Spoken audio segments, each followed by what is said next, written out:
What if your soccer finishing habits were so developed that you scored almost every opportunity that came your way?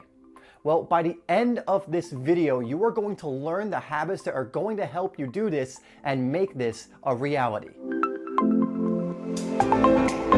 What's up, guys? It's Dave here from SimplySoccer, where we are helping you to improve your game and stand out on the pitch. On this channel, we release daily soccer tip, technique, and training videos. So if you haven't already, make sure you hit that subscribe button so you don't miss any of the new content we release. Now, in this video, I want to go over some of the habits, 5 to be exact, that are going to help you be a more deadly striker by improving your finishing. One of the most important skills you learn as a striker, as one of your main jobs, is to obviously score goals. So the first one I want to get out of the way, because it's the obvious one, but it's one that needs to be mentioned and has to be included in here, which is practice makes perfect. Look, finishing is a skill that comes through repetition after repetition after repetition. You need to develop the muscle memory and the instinct to finish in different situations. Therefore, if you're not practicing your finishing even a little bit, you're going to suffer when it comes game time and you find yourself in those situations. If you keep finding you're missing easy chances or most chances, it's probably because you haven't practiced enough.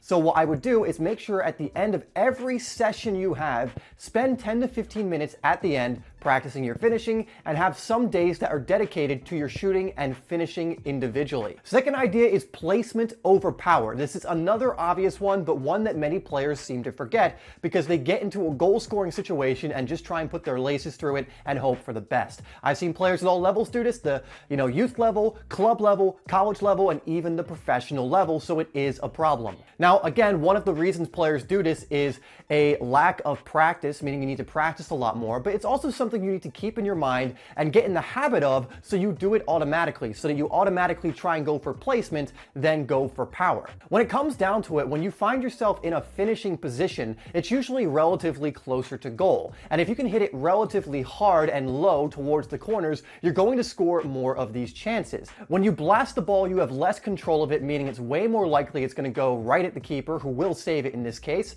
or it's going to miss entirely. But if you can just hit it pretty solidly and hard toward either corner, it's much more likely it's going to go in. Speaking of hard and low, the next piece of advice for a habit you should develop is striking the ball hard and low when you're 18 yards or further away. Finishing does not have to just happen in the 18-yard box. Even if you're further out from goal, you can still apply finishing tactics. And one thing that Harry Kane specifically does is he deliberately aims hard and low towards the corner. Here's him actually speaking about it, so you know I'm not making this up. Bottom corner for me is my favourite.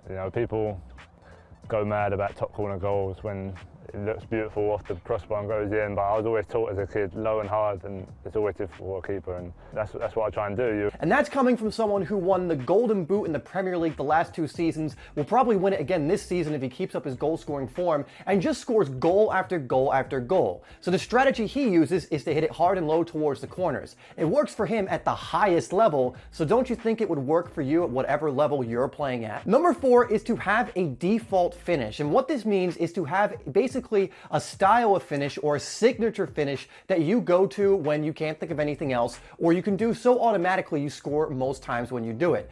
Henry actually was telling Harry Kane about how some of the players he used to play with would have a default finish. For example, he said that Raul loved to chip the keeper almost every single time. He said Ronaldo liked to get the keeper on the ground and then go around him. And if you look at footage from both players, you'll find that a lot of the goals they score stay true to this statement. So develop a default finish, one where in most situations you'll use this finish and you're so good at it that you'll score most times. For Henry himself, actually curling it to the far post or hitting it across the keeper accurately, if you look at his footage, is something he would do commonly and seemed to be his default finish. Now, just because you have a default finish, it doesn't mean you always have to use this finish in matches, but if you look at any of the great goal scorers, you will notice a trend about a lot of their finishes. Again, we can go to Harry Kane and you'll see that he keeps it hard and low quite a bit. I've seen many goals where he's been on the 18-yard box and has hit it towards the near post with such venom and power and accuracy that it goes in. And he's done this multiple times because it's probably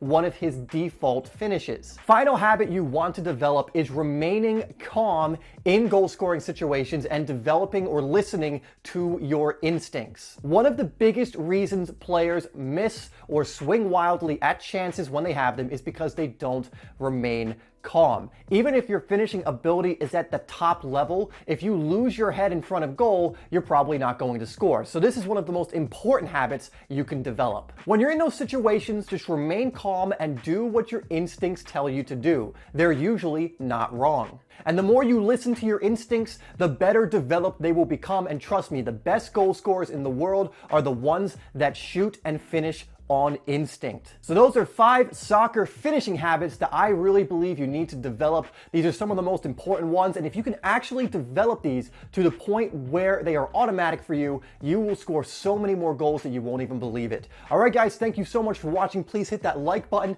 and share this video if you got something out of it. Please also subscribe to Simply Soccer if you haven't already, because we release these videos on a daily basis. I'm going to put 2 other videos up on the screen so you can continue learning and continue to improve your game, and I will see you in the next video.